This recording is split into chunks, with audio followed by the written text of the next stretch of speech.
Gaza സിറ്റിയിൽ അധിനിവേശം നടത്തുന്ന ഇസ്രയേലി സൈനികരെ നേരിടാൻ ഹമാസ് അതിൻ്റെ ഗെറില്ല യുദ്ധതന്ത്രത്തിൽ ചില മാറ്റങ്ങൾ വരുത്തിയെന്ന് ഹീബ്രു മാധ്യമമായ മാരിവ് റിപ്പോർട്ട് ചെയ്യുന്നു.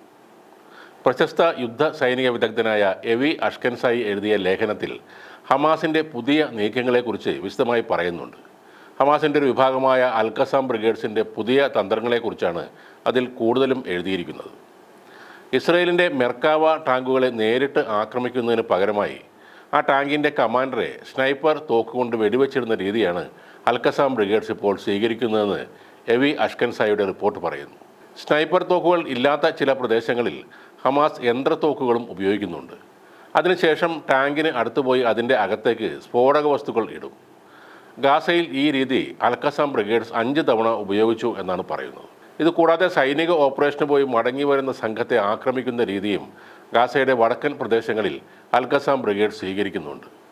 അതായത് ശത്രു വിശ്രമിക്കുന്ന സമയത്തോ അല്ലെങ്കിൽ എന്തെങ്കിലും കാരണത്തിനായി അവരുടെ വാഹനങ്ങൾ നിർത്തിയ സമയത്തോ ആണ് ഈ ആക്രമണങ്ങൾ നടക്കുന്നത്.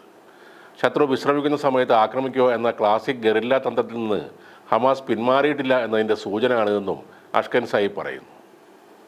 സൈനികരിങ്ങനെ പതിയിരുന്ന് ആക്രമിക്കുമ്പോൾ എളുപ്പത്തിൽ എതിർഭാഗത്തെ സൈനികർ ഇരയാവും എന്നാണ് അദ്ദേഹം പറയുന്നത്. അൽഖസാം ബ്രിഗേഡ്സിൻ്റെ സൈനിക ആസൂത്രണം വളരെ മികച്ചതാണെന്നും എവി അഷ്കൻസായി പറയുന്നുണ്ട്.